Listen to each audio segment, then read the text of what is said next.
Sekarang kita sudah sampai di Azam Kaligrafi Center, yang mana Azam Kaligrafi Center ini merupakan sanggar kaligrafi yang menaungi beberapa peserta yang berprestasi khususnya di bidang kaligrafi yang ada di Kabupaten Simalungun.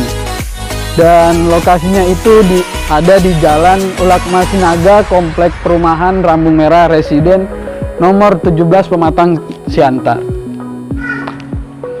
Oke, sahabat kaligrafer, kita akan berbincang langsung oleh founder Azam Kaligrafi Center, yang mana foundernya itu yakni Ustadz Gusri Yusra SEI dan juga Bunda Rina Habibah SE. Oke, langsung saja kita samperi langsung ke dalam sanggarnya.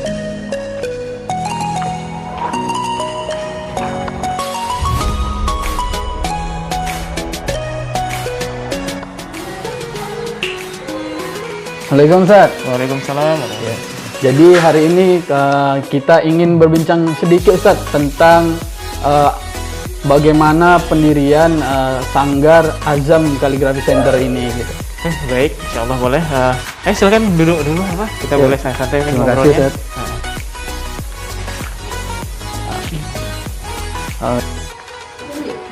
Oke, sahabat para kaligrafer yang ada dimanapun berada. Jadi sekarang kita ingin bertanya awal sejarah berdirinya Azam Kaligrafi Center ini. Yang mana Azam Kaligrafi Center ini merupakan sanggar kaligrafi yang ada di Kabupaten Simalungun ya Ustaz ya? Iya. Nah, jadi boleh Ustaz diceritakan sedikit sejarah berdirinya sanggar Azam Kaligrafi Center ini Ustaz? Azam Kaligrafi Center ini sudah lama, semenjak saya mulai pindah kemari itu sekitar tahun 2015 dan mulai diresmikan sekitar setahun yang lalu, tahun 2020. Oh, masih cukup muda ya umurnya untuk didirikan sebuah sanggar. Oh ya Ustaz, jadi kita sebenarnya kepo sih di sini Ustaz. Kenapa sih penamaan sanggar ini menggunakan kata Azam Kaligrafi Center Ustaz? Awal mula kenapa digunakan nama Azam, dulunya saya pernah nyantri di pesantren kaligrafi Al-Quran Lemka, Sukabumi, Jawa Barat tahun 2011. Nah, di sana salah satu pendirinya Ustadz Didin Sirajuddin mengatakan bahwa untuk menjadi seorang kaligrafer yang hebat itu tidak perlu punya bakat yang hebat gitu. Tapi yang paling utama itu adalah kemauan yang kuat. Jadi berawal dari situlah saya bikin nama sanggar ini yaitu Azam, karena dalam bahasa Arab yang saya tahu Azam itu adalah orang yang berkemauan kuat gitu. Ya harapannya dengan kemauan yang kuat itu bisa mencapai cita-cita yang diinginkan gitu, tanpa harus memikirkan adanya bakat gitu. Masya Allah sekali ya sahabat kaligrafer. Kita ketahui bahwasannya penamaan Azam ini berasal dari nasihat langsung dari guru Ustadz ya. Bahwasannya menjadi seorang kaligrafer itu tidak harus memiliki bakat yang itu kuat ya Ustadz. bakat yang memiliki bakat, tapi yang penting kemauannya kuat itu untuk belajar, terus belajar itu. Jadi memang yang mana kita ketahui bahwasanya pisau itu apabila selalu diasah maka akan semakin tajam, bukan semakin tumpul. Oleh karena itu sudah tepat sekali kita langsung berbincang-bincang langsung kepada founder Azam Kaligrafi Center. Ya Ustadz, boleh diceritakan sedikit Ustadz tentang pengalaman Ustadz selama bernaung ataupun selama menjadi penggiat kaligrafi. Awalnya gimana sih? Untuk pertama kali saya belajar kaligrafi itu di Aceh, tepatnya di daerah Kecamatan Samadua, karena saya berasal dari Aceh Selatan, Tapak Tuan. Nah, saya belajar kemarin di situ dengan guru di sana mulai semenjak kelas 5 SD dan sampai sekarang. Kemudian di tahun 2005 saya lanjut ke Medan kuliah, sekaligus saya juga bertemu dengan guru-guru yang ada di Medan untuk memperdalam ilmu kaligrafi seperti Ustadz Abdul Hadi, Ustadz Abdul Rahman, dan Ustadz yang lainnya. Setelah di Medan selesai saya kuliah, terus saya lanjut kemarin nyantri ke Sukabumi pada tahun 2011. Nah, disitulah saya belajar selama 1 tahun fokus untuk menuntut ilmu kaligrafi langsung di Lemka tersebut itu. dan sampai pulang dari sana kembali lagi ke Sumatera Utara, dan alhamdulillah terus sampai sekarang masih terus belajar gitu. Sudah cukup lama ya sahabat paragrafer, bahwasanya Ustadz ini belajar dari kelas 5 SD. Sudah bisa kita bayangi bagaimana Ustadz ini awalnya itu dari kelas 5 SD kenal dengan kaligrafi, kemudian pindah ke Medan, belajar kaligrafi lagi, kemudian waktu kuliah juga belajar kaligrafi juga ya Ustadz ya. Kemudian setelah lulus kuliah, Ustadz menyantri ya selama setahun. Setahun di Sukabumi. Jadi Ustadz ketika nyantri dulu di LMK itu Ustadz, kegiatannya itu apa aja Ustadz? Kalau di kegiatan di sana itu salah satunya Bang Santren Kaligrafi yang pertama ada di Indonesia, program khusus memang untuk kegiatan kaligrafi. Paginya mungkin masuk kelas, kemudian siangnya nanti dikasih tugas, sore koreksian, malam mungkin ada kegiatan yang lain. Full dalam 1 minggu itu kegiatannya seputar tentang kaligrafi dan lukis kaligrafi. Sahabat kaligrafer, kita perlu ketahui juga prestasi Ustadz ini, karena udah cukup lama ya Ustadz ini mengenal dunia kaligrafi. Jadi kita perlu tanya-tanya juga nih, ya Ustadz, selama mengikuti lomba-lomba, mungkin Ustadz sudah banyak lomba-lomba yang diikuti ya Ustadz ya? Alhamdulillah kalau untuk kegiatan lomba sudah cukup banyak, mungkin ada sebagian yang udah lupa untuk di mana aja lombanya. Cuma untuk kegiatan lomba yang pertama kali di bidang kaligrafi, saya ikut lomba itu tahun 98 kalau tidak salah, itu Festival Anak Saleh tingkat provinsi waktu di Aceh. Alhamdulillah waktu itu dapat juara 2. Kemudian setelah di Festival Anak Saleh, kemudian lanjut pernah MTQ juara di MTQ tingkat Kabupaten Aceh Selatan, itu perdana kali saya ikut tahun 98 juga. Kemudian pernah juga juara di tingkat Kabupaten Srege tahun 2008 sampai tahun 2016-17 kalau nggak salah saya di Srege. Kemudian pernah juga juara di Kota Medan, juara di provinsi, alhamdulillah mulai dari tahun 2008 di Tanjung Balai pernah juara harapan, kemudian di tahun 2010 di Mandailing Natal saya alhamdulillah pernah juara 2 cabang hiasan mushaf. Kemudian di Kabupaten Serdang Modage tingkat provinsi tahun 2012 ketika itu Serge jadi tuan rumah, alhamdulillah pernah juara 1 cabang dekorasi. Kemudian lanjut lagi tingkat provinsi di Kota Binjai, cabang hiasan mushaf, alhamdulillah juara 1.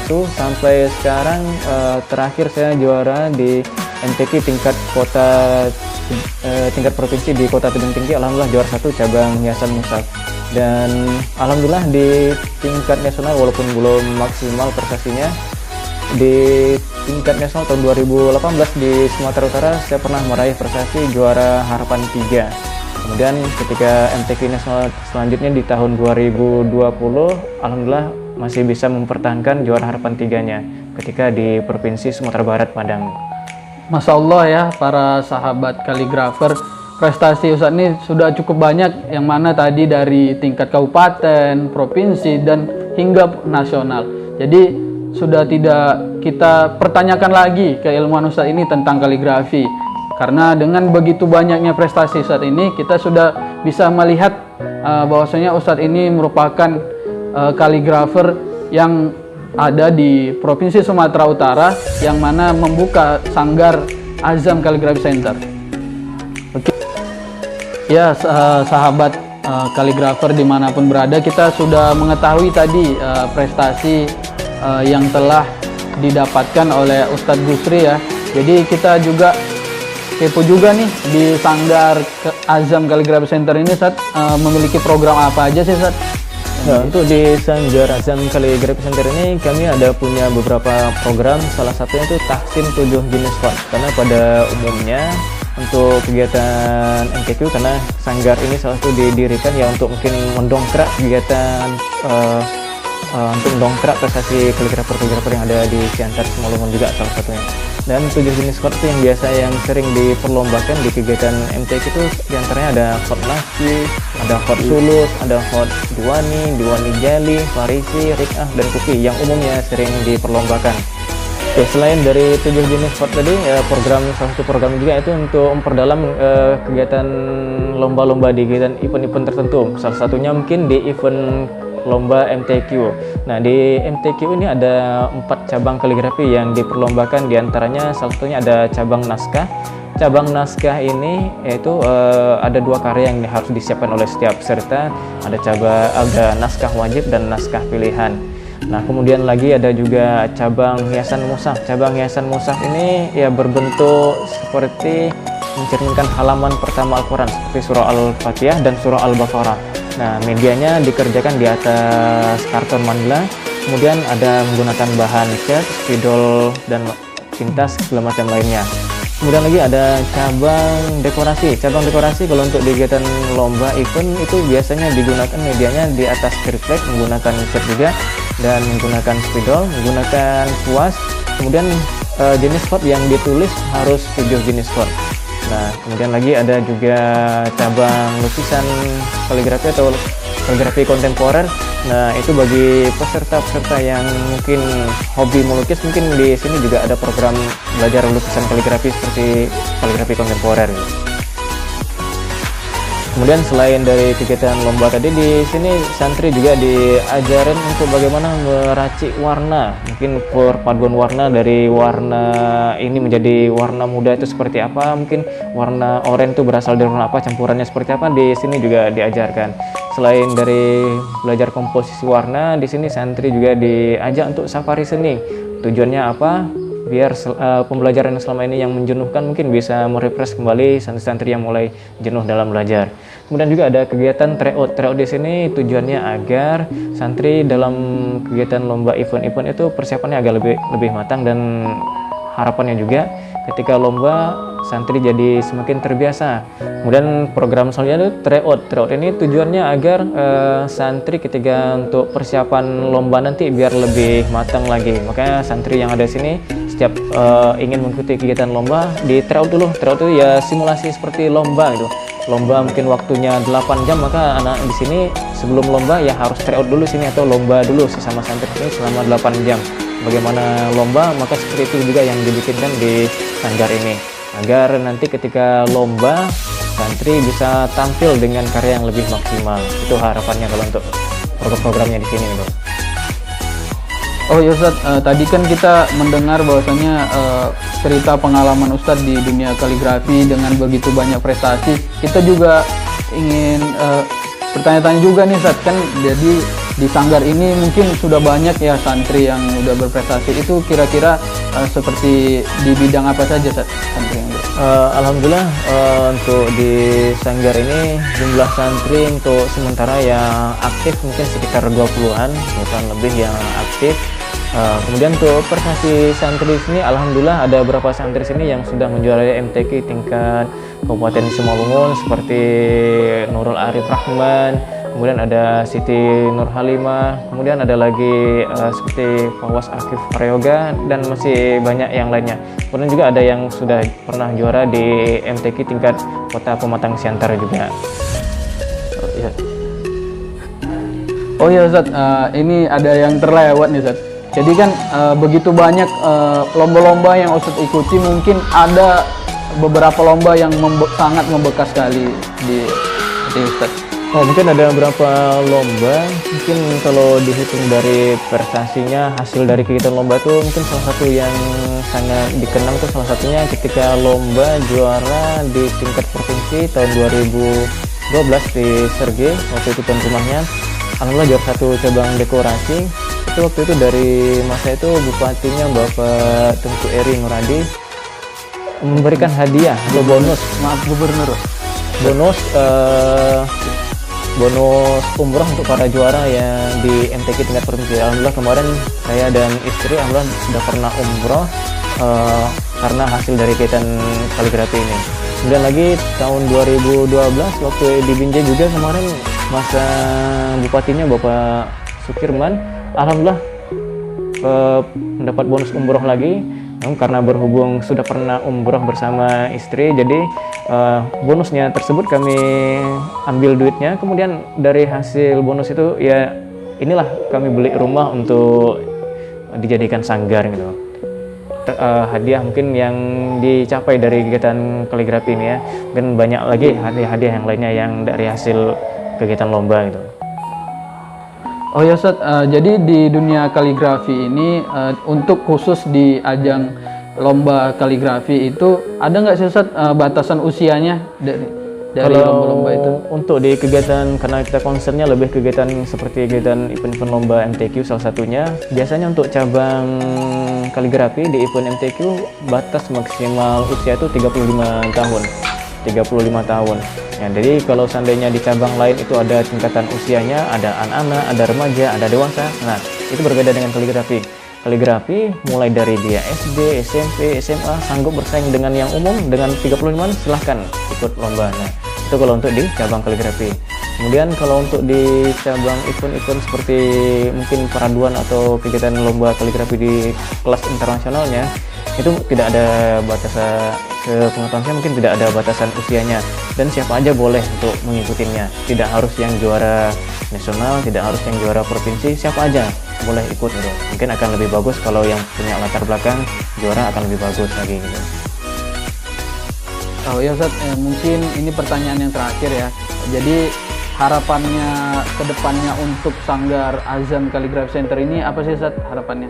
Harapannya kok untuk kedepannya untuk di Sanggar ini ya orang semakin kenal dengan apa yang namanya itu kaligrafi. Mungkin selama ini orang yang mengenalnya kaligrafi cuma nulis-nulis itu tidak, ternyata kaligrafi itu ruang lingkupnya lebih besar lagi, tidak hanya untuk sekedar menulis, tidak hanya untuk sekedar event. Dan harapannya juga ya anak-anak yang di sini, yang belajar di sini juga mungkin bisa memperdalami ilmu kaligrafi dan bisa mengembangkannya di daerah masing-masing, di kampung masing-masing.